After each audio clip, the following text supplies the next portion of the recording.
This is our standard Q&A/backtesting session that we run once a week. I'll be covering a market review for today and what I was anticipating in the trade that I took. And then if you've got any questions related to psychology, model building, ICT concepts in general, especially psych, since I said I was going to do the psych stream, put those in the chat and we'll go through them quickly. I don't want to take too much time out of your Monday, so we'll make sure this is efficient. Don't wait till the end. If you've got a question, just put it in the chat and we'll shoot through them at the end. But for today, obviously, as a reminder, if you've not switched over your contract for this month, and obviously going into September, I suggest that you do that for all of your contracts that you're using, which would be NQ, YM, ES. Make sure that they're all updated to the latest contract, which would be U 2025. And the way that you would know for the future, if you ever have to switch your contract, go to barchart.com and you can monitor the volume between the two contracts. So that being said, this one has the current contract that's the highest, so we're going to be using this for all studies from the now on. But going into the session, I want you to remember what our higher time frame charts are telling us. A lot of times when we're stuck in this consolidation range, it gets difficult to obviously trade, number one, and number two, we sometimes forget where we're coming from and where our target is. So using the continuous contract, I don't use the continuous contract. I would just use the current contract every single time. Otherwise, you have problems like this where there's price discrepancies at the start and at the end of the continuous contract rollovers. So like I was saying, if you remember, where is our, higher time frame objectives is month, week, day. Where is all of those time frames shooting for in terms of its objective? Where are we coming from? Where are we likely to go to next? So if we go to, I'm just going to pull up the continuous contract here so we can go to a really high time frame, like the 12-month. This is the yearly time frame. If you don't think there's algorithmic precision on these time frames, I suggest you go in and look at how this fair value appears respected perfectly on a yearly candle. But on extremely high time frames, we've got obviously this bullish order block. As we go back, let's go to a relevant monthly time frame, the monthly, dropping into a bullish order block here with an efficiency and discount, and now we're reaching for the external range up here. Okay, on a weekly, monthly objective, that's what we're doing. You can see on the weekly objective as well, we're leaving a breakaway gap. Supporting order flow is somewhat printing bullish.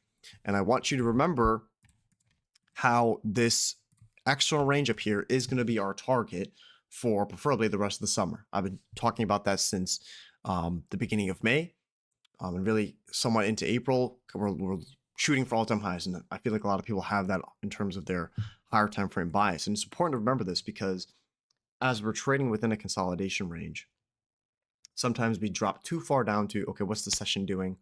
And you want to find a bias that way. And we sometimes forget the fact that we have a higher time frame to rely on. And we have these weird weekly profiles. And I'll show you exactly what I'm talking about. Let's go to the 1 hour chart. Before we even get into today's price action, look at how last week by itself, if we start on Monday right over here, and then go to Friday right over here, I want you to look at obviously the weekly profile being one, but how each of the day's New York sessions printed in relation to that higher time frame bias of the external range up here, okay?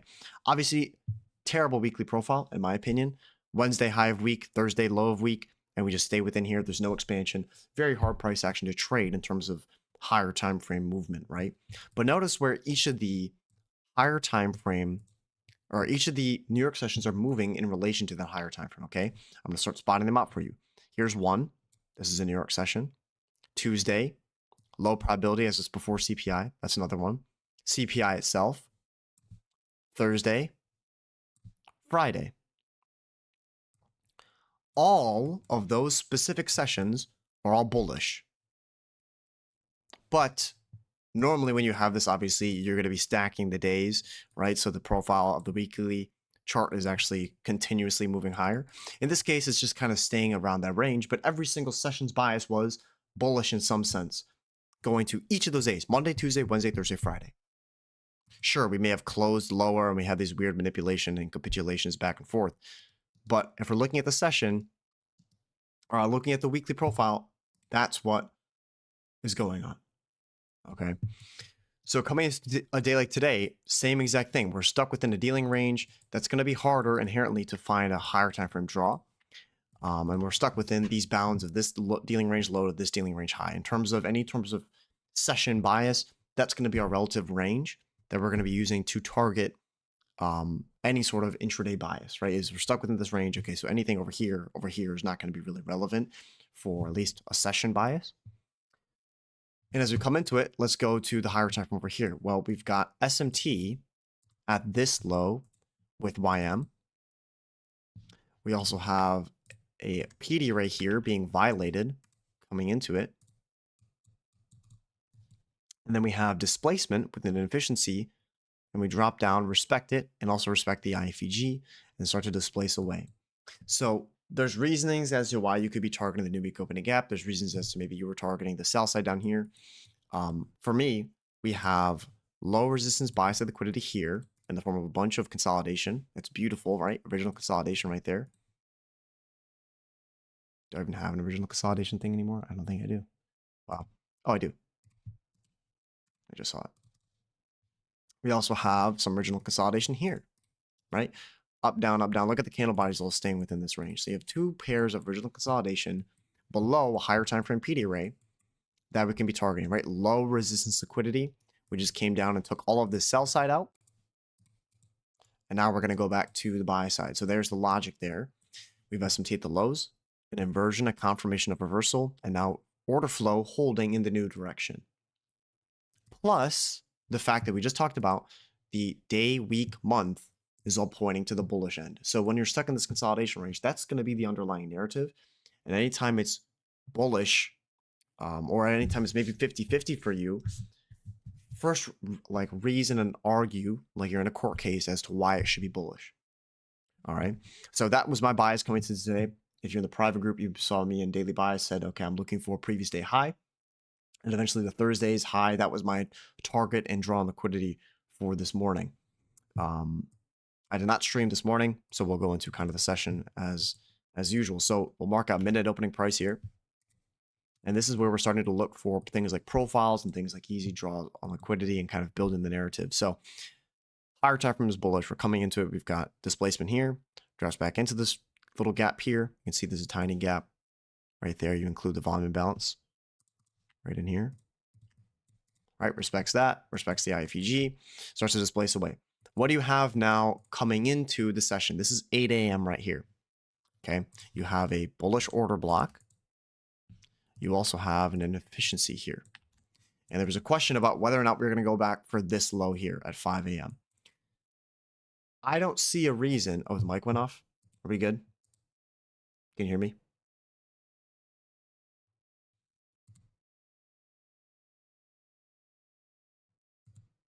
Hello, hello, hello. Bro, why does Discord keep doing this?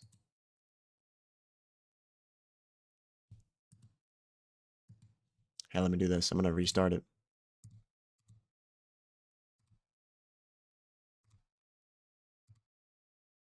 I don't know why it keeps dropping. It's not even on my end. Like OBS is picking it up. Discord just seems to be freaking out on us every now and then. Good now?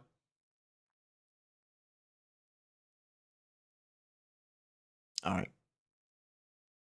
So, like I was saying, coming into the session, I had a question about, or not coming to the session, but after the session, I had a question about whether or not we're going to go for this swing low here. Okay. There are obviously two specific kind of signatures that we see at the start of a session. Either it's going to fill a gap or it's going to take liquidity. This low down here, coming into 9 a.m., it would be disrespecting an inefficiency, disrespecting an order block, to sweep the low and then come all the way back up. And that would be, I think, no, it's not. That swing low and discount is not going to be tagged in terms of the target, right? You guys can hear me now, right? I didn't say anything, don't worry. So this order block, the inefficiency, obviously the IFEG itself, it should not come down to this swing low, sweep it, they come all the way back up. To me, that's too weak, right? They're supporting PD arrays. If the draw on liquidity is correct, PD arrays will hold. So coming into it, we have the inefficiency, we have the gap. I'm thinking IRL to ERL, or IRL here to ERL up there. That's going to be the most reasonable logic for the session. As we go into the 15-minute chart, same exact kind of criteria there. You look at the swing low, there's no really swing low besides here. For New York to open up, come all the way back down, take out this low, obviously dropping now through a gap and through this gap here. To me, that would be bearish. To me, that just looks like we're going to go for the sell side down here and probably the new week opening gap. I don't think it's going to be dropping that far and then coming all the way back up. It's a very large manipulation and a very large expansion, given it's still pre-8:30 news, pre-FOMC, right? A good thing to mention as well. Why was I trading today? It's an 8:30 news day, or sorry, it's a Monday before an 8:30 news days. There's tier lists of 8:30 news. The one that we have tomorrow, core retail sales month over month, is not a high impact. I mean, it's high impact, but it's not going to be one of those major ones that's doing a whole lot. So you can trade before that. Given it's Monday as well, with no news, I'm saying hesitant and looking for easy targets. So the previous day high, obviously Friday consolidated within the range of the weekly low and the weekly high. Anyone who knows about profiles, and if you read the PDF, that's a very good prerequisite for Monday expansion. All right. So that's why I was obviously looking for a trade today. And the order flow coming into it, bullish. It doesn't matter what the meaningful manipulation is. It doesn't matter. You don't profile it too much. Just look at the order flow. The order flow is bullish. We're not going to drop down and take that low. It doesn't matter what the profile is going to be doing. Trust that order flow is going to hold. So we've got a gap there. Order block that I marked out on the date on the hourly chart, as I mentioned. Let's go back to the hourly in case you missed it. This order block right here, down closing candle before the expansion up, paired with the gap. As we go to the lower time frames, now we have, before I do, previous day high here. We also have the Thursday's high up here. And within this range on the 15-minute chart, you have the PM session high from Thursday as well. That's a time-based liquidity pool.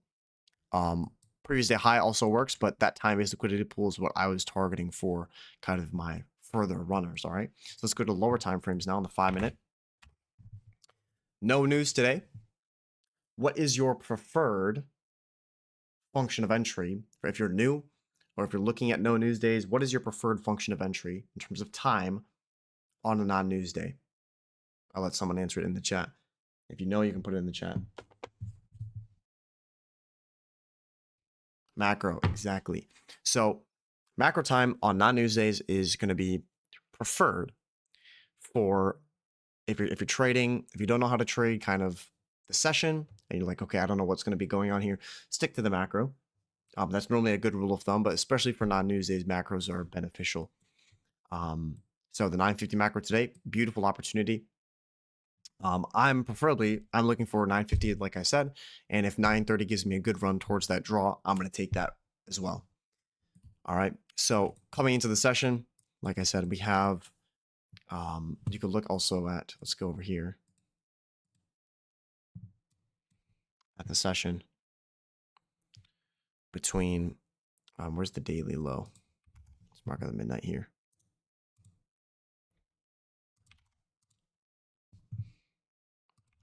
Got slight SMT at this daily low. That's not really super important.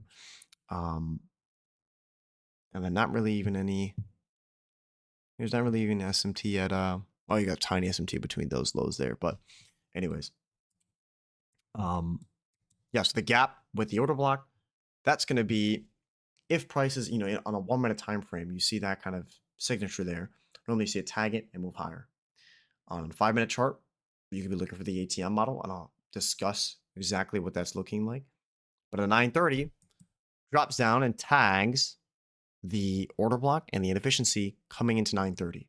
930 is a volatility injection. It has two purposes on any high probability given day, either manipulation or expansion. It expands if it already manipulated. It manipulated if it didn't manipulate. So coming into 930, that's going to be used as a function of price as expansion. So on the 1 minute time frame, it drops down coming into 930. Look how much low resistance buy side it's printing right below the previous daily high. Beautiful signature. That's exactly what you want to see, okay? Dropping down, tags it there at 928. Then at 930, boom, it expands. You have a 1 minute SysD there. That could be an entry. If you're looking, maybe not looking at turtle soup, that would be your entry right at 930 SysD, and that's the one I personally took. I'll show you the execution later. But you have SysD there, and then boom, it runs up for the previous daily high, and that itself could be your move. Okay, I was saying in the daily bias chat, in the predictions chat, if you're reading along through the guys in the private group, that was like all I was looking for. That was my target. It didn't matter if it just went from the entry to the exit in one candle, two candles. I'm going to take off majority, 50%, if not more, of my position just off there because I'm not demanding high precision we're still stuck in consolidation. It's still a Monday. It's still before FOMC and an 8:30 news driver. So I still have to play towards that, that hand of it's a weak hand. But if it offers me something, I'm still going to put something on, right? If the model is there, it doesn't matter what day it is. At least for me, I'm going to try and get something out of that. Regardless, if you didn't take 930, we still have a beautiful, is this the right chart? Yeah, it is. NQU. Yeah. We have a very, very nice 950 macro setup. You could be using that as well. So coming into it, we have first presentation gap here. I've marked out in green. It trades up, takes out the previous day high, and then it starts to respect now the first presentation gap right in here. Okay. This is where obviously on the 5 minute chart, we already have now our 5 minute SysD through there and through there. You could be looking at that as now a framework for the ATM model. After we take out previous day high, it's a question on whether or not we're going to drop down and go for look for lower prices, or if we're going to continue up to now the next ELRL target. And this is where we're relying on both order flow and on time of day to be doing the dirty work.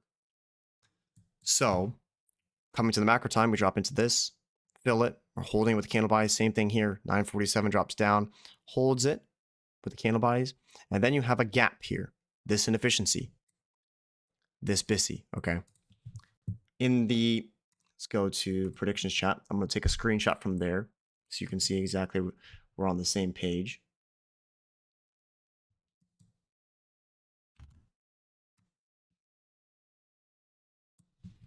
I'm going to post a screenshot here. Let's read through it. So if we fail to reject from the previous day high, Thursday's PM session high is the next EORL target, currently just hovering around the first presentation gap. I'd like to see it displace past the current high, which was this right here, and then leave the intermediate term low intact as a result. This low right here would be an intermediate term low once it's filled a gap and now has formed a new swing low after that. Okay. So in terms of structure, that would be supporting structure coming to the session. So we drop into that. Let's pull this up again. Sorry, I didn't even go through all of it. And then at 950, so this candle right here, 950 prints. It forms an inefficiency. And a lot of people are looking at that as, oh, that's going to be a gap that's going to be filled. This inefficiency is not really inefficient. It is a fair value gap in the form of a breakaway. Not all fair value gaps are inefficient. Not all fair value gaps are the same. So as that candle prints, 950, you can see the time here. Immediate rebalance. I would like to see if this 1 minute fair value gap that's forming is completely left open, or at least the bottom 50%. And then eventually it did exactly what we're looking for. And that kind of signature is something that a lot of people need to learn. Obviously, number one. And if you're comfortable with it, you'll know when these gaps are going to be left open and when you're going to use a different type of entry for the macro or for stop placement, things like that. And if you can see in here, there's a very tiny volume bounce in here. If you wanted to include that in the gap, you could, and you would get a fill. Otherwise, you're not going to get really anything during the macro time. What the heck was that?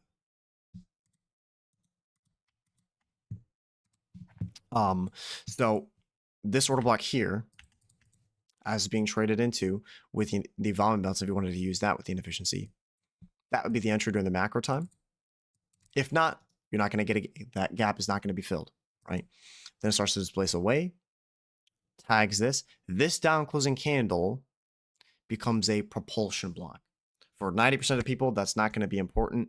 For the 10% of people who are already there and need to learn the most they can about order blocks and you're a perfectionist, this is a propulsion block here. And this is where I trim my stop to. So from break even here to the intermediate term low to the propulsion block. It's basically for like I said, the 90% of people who don't need this, the 10% I'm talking to you. This is like the breakaway gaps of order blocks. So it's when a order block approaches or digs into a previous order block range that's high probability and leaves it again. That order block should not be crossed past 50%. So it's what's called a propulsion block. Then we eventually displace away. We start to just hold supporting order flow, and then we dig up into the ERL here, which is the PM session high I've marked out. And if you want the daily high, that would be right up here, give or take. It's not letting me pull it perfectly. There we go. The previous daily high right up here, and it tags that. At what time does it tag it? If you've been in my lectures before, if you've seen any of my work, you know that we look for this on a session-to-session basis. 9:30 to 10, 10:30 to 11. 9:30 of that static range, 9:30 forms the low. I know there's a low here at 9:28, but I'm talking about the static range between 9:30 to 11 o'clock. The low is formed at 9:30 of that static range. What time is the high formed at? Boom, right here at 10:35, as it's digging into and tagging an external range liquidity pool. So that is DOT and DOL met. That will be a perfect exit, right? And eventually it comes up and runs this out after the fact. You don't need that to happen. This here, basically 9:32. This is right at 9:30. Look at the exact candle. 10:30 DOT. So now you've got a vertical line and a horizontal line meeting perfectly. All right, and then this is extra. This is extra. You don't really need any of that, especially given that it's Monday. So when that happens, obviously, that is all your kind of, in terms of a session, that's almost perfect. The macro in here, like I said, is going to be very difficult for most people to find an entry off of. This is more of like that mitigation block kind of entry. And there's not going to be a lot of re-entries after, even during the 1050 macro. I mean, you could argue there's one over here. There's a reclaimed gap.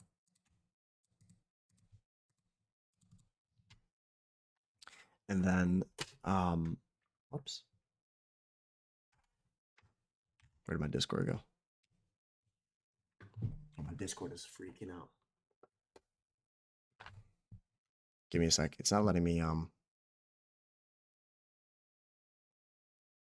it's not letting me tab over. I can't see any questions. Give me 2 seconds to restart it.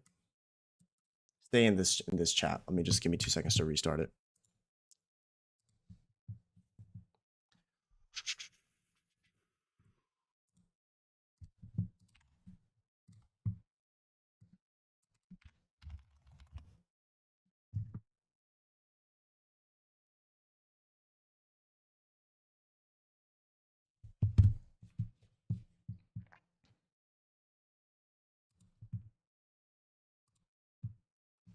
There we go. I apologize. All right, stream is back. You may have to click off of my name and then re-click onto it.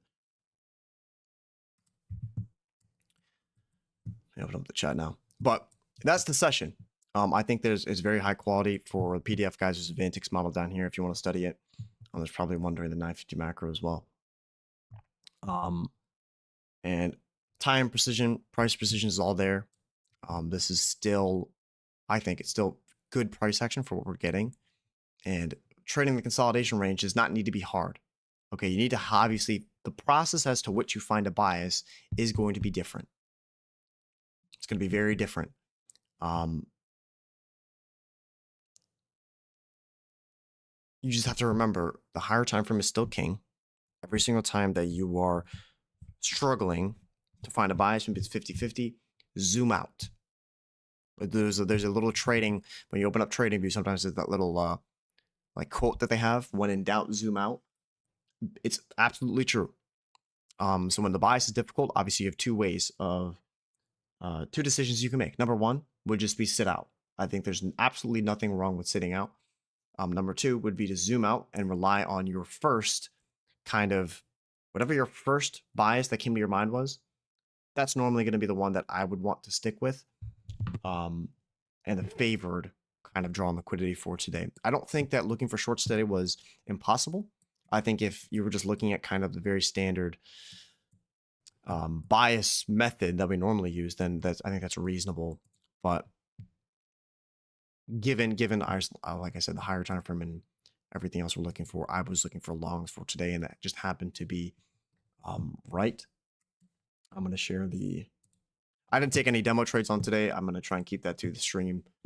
But will this be considered Vantic's interoperability and liquidity sweep? Yeah, that's the one that I took. It's slightly later than Vantic's technically, but that's the exact one that I took there. Except on NASDAQ, not on the ES. It was about a 5 point something to 1. If there's a gap on the order block, I don't expect that low of the order block to be taken. Then if it takes the low, even candle close, it's already low probability. It wouldn't be low probability. In my mind, it just means that it's weak. So it's either going to be dropping all the way back down into that swing, taking out that swing low. He's talking about this swing low right here. Either it's going to come all the way back down and take that swing low and then come all the way back up. That's very weak bullish price action. It's not going to get probably to here in that same day. You need a lot of volatility for that to happen. So if it was like an 813 news driver, then sure. But no news prior to one of those, you don't expect a lot of volatility. So the movement itself is going to be paired with that. So it's either it'd be very weak, or conflicting data would point that maybe the bias would be bearish after that. With all the info you've gathered over the years, how much of it do you think you would need to be profitable, like percentage wise? Like out of all of, like if you took my brain and kind of said what percent do I need out of my brain? Obviously not including psych. Vantix is a model we've put in the PDF chat. It's just it's a extremely precise model, but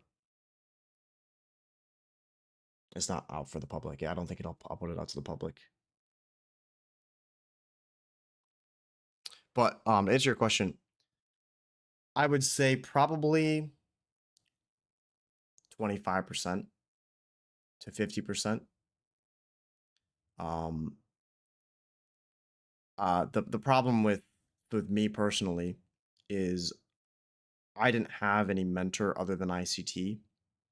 So I mean, CJ Trades is up there as well, but he was more, he taught me bias. So I had to figure out every single model. I traded Silver Bullet, I traded macros, I traded 930, 1030, any given profile, any given model that you ever could see on YouTube. I probably traded it for 1 to 2 months, just to figure out what would work for me and what didn't. So I had to watch all of his videos and kind of absorb every content that he put out to figure out the kind of market approach that I needed. So I know too much information, which actually inhibited my growth as a trader, because I don't think it inhibited it, because obviously now I'm able to teach at the level that God has given me the community to do so. But in terms of to just be profitable and just be a trader, probably 25 to 50% of what I know is all it would take. Not including, obviously that's not including experience. So if I had to just say experience wise, like the individual days that I've seen, I need all of those.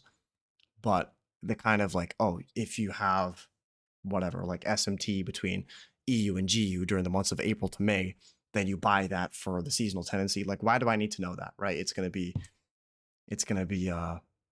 just too much information. But I think is a blessing in disguise, because then I'm able to teach, and most questions that 90% of people have, I'm able to answer, which I think is helpful, because then I'm able to spread. I'm like the filter of ICTs content for anyone who's trying to learn that, which is beneficial, I think. So it's good, because I've taken there's been two guys I've been working with privately, and basically within a year of them learning, from absolutely no trading experience to where they are now, within about 10 months, I've gotten them to about 3 years experience in that 1 year. Like they're where they are right now, 3 years into where I was, within 1 year of them doing what they've been doing. They've been very diligent with their studies and disciplined in it, and just trusted um, what I've told them. But that kind of, the fact that I'm able to do that, to me is just, I'm very thankful for God putting me in the position to learn all that stuff, and the brain to absorb all of it, to teach it to other people. So long-winded answer, but probably like 25%. Dropped the gem and didn't even mean to. Yeah, there's too much stuff, man. But that's the problem with ICT. That's the major problem with ICT, is shiny object syndrome. And there's too much information, where you either have to find a mentor that and kind of stick with what they're looking for, or you have to figure it out on yourself, which is kind of intimidating, because there's too much information where it always seems like you're missing something. And that's the problem with 90% of ICT traders. If you've ever been in a group or anything, or even on Twitter, you know how hard it is to see something on Twitter or whatever and be like, oh, am I missing something? Like, is that something that I need? When in reality, if you just did the same thing for a couple of months, you'll know exactly what things you have to fix. You'll cross that bridge when you get there. Thank you so much, guys. I appreciate it. I'm a true mentor. That is the highest honor I think I could have gotten. I appreciate that. It's not like I see as a large number of long videos. Well, I once I figured out 1.5 times speed, that that came in clutch, or 2 times speed. That's probably why I talk so fast. I know for some people I probably go too fast, and I've tried to fix that, but I don't think I can. But probably watching all his videos in 2 times speed didn't help. Take any trades today? Yeah, I went. Currently, I went long from the 1 minute SysD.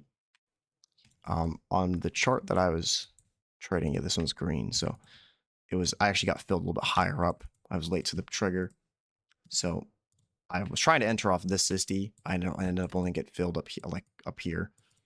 But SysD entry towards the previous day high, which I took off around 70% of my contracts there, left 25%. And then I added runners on the 950 candle here with the immediate rebalance. So I left runners to the high, and then I actually added more in here, and then sold some inside of this gap, sold some at the -4, and then sold the rest at the ERL. Not at the previous daily high. I didn't think it was needed to go up there. I just took out the ERL from the PM session high. I didn't take it on here. It's on my live account, but yeah, so that was my setup for today. And then I'm trying to shoot it early this week, because we have Wednesday FOMC, Thursday bank holiday. So that basically makes, for me, both those days untradeable. So Monday, Tuesday, I'm trying to get a little bit of the move. I'm not trying to push it, but I'm definitely trying to get trades on Monday, Tuesday if it lets me. And then if I don't have to take anything after that, then that'd be beneficial. That's the best case scenario for me. And then going into Friday, I'll be not needing anything, right? Because this kind of week, think of it psychologically. I'm not saying to push your edge or anything, but going into Friday, if you didn't take a trade but Wednesday, didn't take a trade Thursday, do not be anticipating to take a trade on Friday, nor let the lack of you hitting a weekly goal or daily goal make you push a button on Friday stupidly. Don't do that. Do not do that. So just acknowledge it's a possibility. Once you acknowledge it, accept it for what it is. Don't let it rule your decision making. All right. Until, what did Carl Jung say? Carl Jung. Until you make the unconscious, the subconscious, the conscious, it'll continue to rule your life and you'll call it fate. Same thing in trading. So just be aware of the possibilities of what your psyche can do to you, and then you just acknowledge it and you keep moving forward. Sometimes I struggle with an early AM bias versus a late AM bias. Like, what liquidity will be taken first versus later? Is that going to be subjective? It's not going to be subjective. It's just going to be, if you're trading like that, like, okay, I have two draws. I have the IRL, the ERL. If it goes for the ERL first, then the bias doesn't have to be wrong, but then you're looking at, okay, potentially it's either going to be a swing to Z day or it's really, really strong, but you look at 5-minute order flow for that. And sometimes if I'm like, okay, we have these two POIs and I don't know which one's going to tag first. Like I said before, zoom out, see what the higher time frame, the weekly bias maybe has been, go with that. And then sometimes, like you've seen me post in the streams and on the daily bias, I'll say, I'm kind of 50-50. Let me let the opening range play out. Boom, let the opening range play out. Which one's tagged first? Where's the 5-minute order flow going to? Then boom. Normally you can get even somewhat of a scalp on that. So you enter before the candle closed. Don't you have to wait for the candle close for it to be a SISTI? Fantastic question. The answer is no. A change in the state of delivery does not require a candle closure. I'll say it again. A change in the state of delivery does not require a candle closure. Now, that's going to be confusing for some because you've been programmed and conditioned to believe that the SISTI is with the candle closure. That's not wrong. It's not wrong. Preferably, for anyone who's new, when you're looking at like a 5-minute SISTI, a 1-minute SISTI, you want to wait for the candle closure because that'll tell you exactly what you need. In opportunities and specific conditions, exactly at the lows and things, the actual change in the state of delivery is when that opening price, or actually this opening price here, is run out. At specific key times, at specific areas in price, when that's going on, as soon as it's tagged out, I'm going to get in. So what you can use is what's called a stop limit order, which if you've been on my streams before, if you've watched my live executions that I've taken on streams, I use stop limit orders on SISTs. And that's going to be confusing for some because it's like, okay, you need a candle closure, but the actual algorithmic signature is when this, technically when this one, but let's say this one, this is a consecutive down closing candle. As soon as that's taken out, that is your change in state delivery. It doesn't need to close up here. If I got wait for the candle close, it's already up here. I don't want to do that. So if you go and watch, go back and watch some of my previous executions on live streams, and you'll see that stop limit order being used.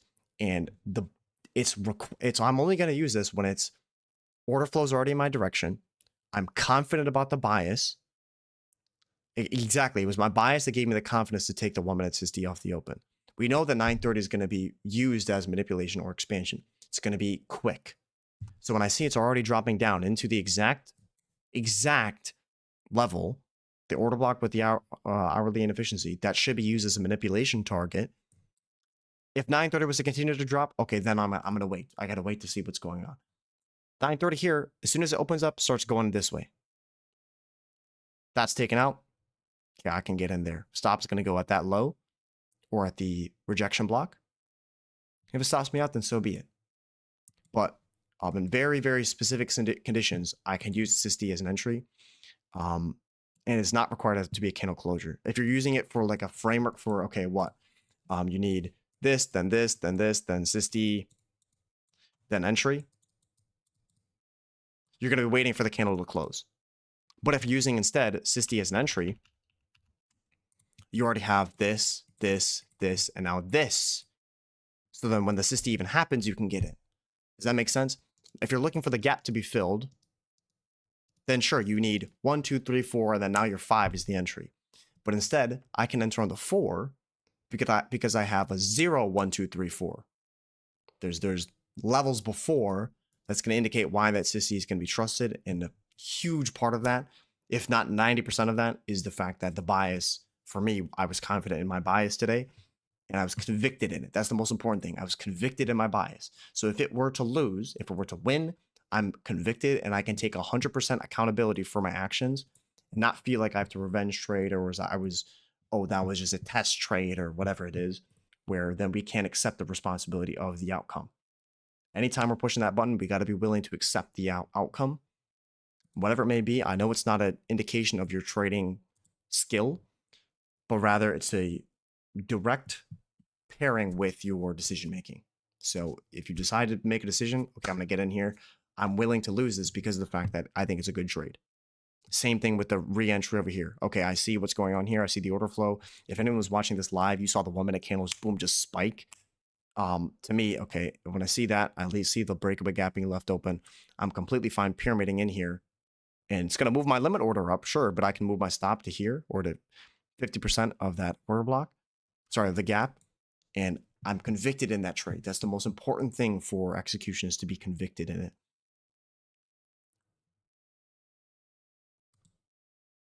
Second that with the emphatic strong yes. Went through dozens of mentors and fluxes. I appreciate that. Thank you so much. I'm glad. Yeah, I'm obviously biased, but I honestly think that my approach to the session in terms of finding bias and things like that and finding trades is the way that ICT was trying to teach, or at least this is what I've gotten out of it. So I would like to think that ICT would be proud of the student he's created, but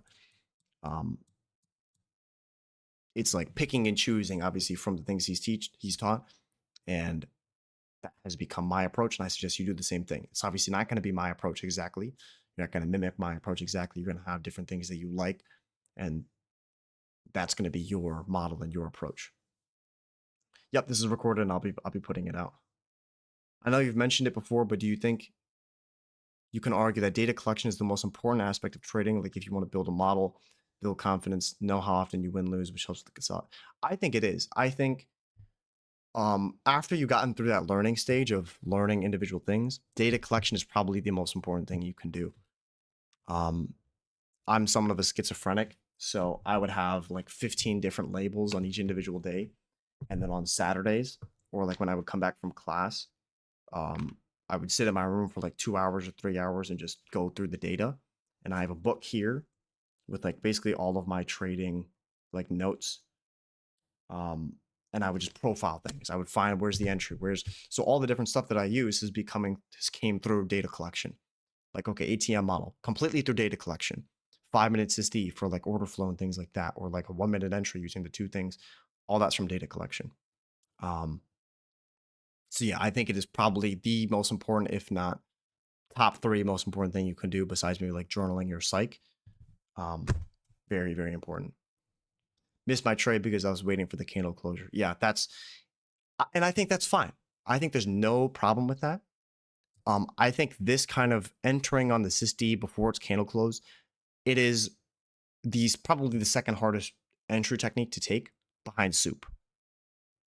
I think you need a lot of experience to trade this and know when this is valid, because if you think about this kind of signature, a down closing candle being taken out by a high even before the candle is closed, how many times are you going to get a false signal from that if you don't know what you're looking for? A lot of times. So that's why I say, okay, in the beginning, don't even look at that. Wait for the candle closure. Wait for the re-entry on the gap. That's what you want. So if you missed the trade because of this, absolutely zero reason to be frustrated or upset about that. I think that's just one of those things you look at. You say, okay, in the future, that's maybe something I can trade. Right now, I can't. I'm going to wait for your re-entry, and you have re-entry opportunities after this. If you didn't get a trade today, no reason either to worry about it. We got opportunities Tuesday, Wednesday if you wanted to, and Friday. In the 2024 ICT mentorship, say that you don't need a candle closure for SysD as well, just like how exactly, yeah. But it does depend, like Atlas says, it does depend on context for sure. It's just like a turtle soup. Where how are you going to buy the sell stops? You can't do it every single time. But when it's there with everything else, then you can do it. Same thing with this SD. Right? And if you wanted the kind of precise elements, you've got the last manipulation. Like here, you could be projecting here and here, which is where I took a partial off this -4. And then if you want on the 5-minute chart, you've got the low. It's not really in there. I mean, you can actually drag it to this. And then we got the high, sorry, low, high, lower, low. This is a little bit better. Right? Then you have the -2, -2.5, -4, -4.5, boom, right there. And then what's going on between the -1 to -1.5? What is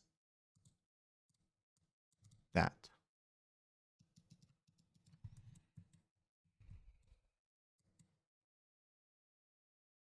Show an example of the mentorship like fluxus rates. Oh yeah, let me actually pull up the execution.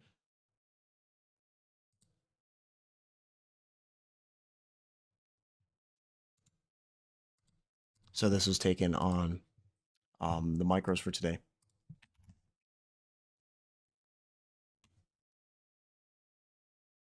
But that's the execution there.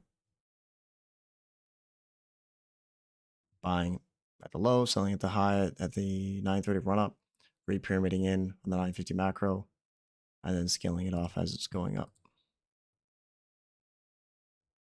I did not wait for 10:30 today. I had to drive someone to the airport, so I simply just didn't have the time to do it. So I just closed it out before DOT was it. Can you please explain your rationale for the standard deviations? Yeah, it's last manipulation. So when we're looking at how a open low high close is formed, this here should project the high. So any time frame, any range of session, this could be the week, the day, the session, whatever. You look for the last manipulation leg. So I was using the 5-minute there. You have a high, basically the breaker, the low, high, lower, low. You could use that, or you could be using even the 1-minute SysD here, and that'd be fine too. And you can go to basically any day, and that's as long as it's high probability and not as kind of weird manipulation leg. You can see here, low, high, lower, low. That would be your target. And you can see -2, -2.5, boom, right in there. Nice. Right? So, very, very useful tool. If you've not used that before, I suggest using it. What is that emoji? I need to download that. Yeah, there you go. Right down to the low.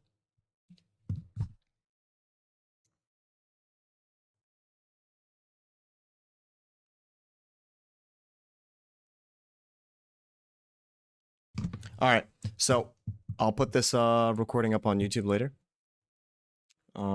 Hopefully that went through most things for you. I know we didn't talk a whole lot about psych, but we'll do a psych stream later this week if you got major psych things. We'll just do a dedicated psych stream. I mean, today was more the Q&A / backtesting stream that we had that we didn't do on Saturday. But hopefully it was insightful and you learned something from it. If you didn't, and it was just a complimentary thing to your execution, that's also great. I appreciate you spending your time with me. Like I said, it'll be recorded, or it's been recorded, and I'll post it up onto the YouTube vids section to as soon as it's done rendered. Do you use the 15-second or just the 1-minute transfer? I use both. The 1-minute and the 15-second. I'll not be using, I normally don't use the 5-minute that much, but 5-minute, 1-minute, 15-second is what I use. Everyone get the PDF. You're on the fence. Yep. Pick up the PDF, as you know. I don't even have to talk about it because people who picked it up talk how highly it is. But yeah, if you're struggling with bias, whatever, there's 18 chapters there that are dedicated to growing you as a trader and understanding time and price like you've never seen before. And the Vantix model, like we said before, very high quality model that basically gives you the opportunity to soup almost every day. But I'm not a seller. I'm not anything like that. So if you want to pick it up, you can. If you got any questions about it, reach out to me or my admins and we'll be happy to help you. But it's got 5 stars for a reason. So anyways, take care of the rest of today. For the private group guys, we'll hopefully, Lord willing, have a stream tomorrow in the morning as long as price action is good. If not, I will see you guys for the psych stream, like I said, and then on Friday for a good tape reading stream as usual. All right. So do the things that are necessary to succeed. Journal if you haven't already. And I'll talk to you guys soon. Peace.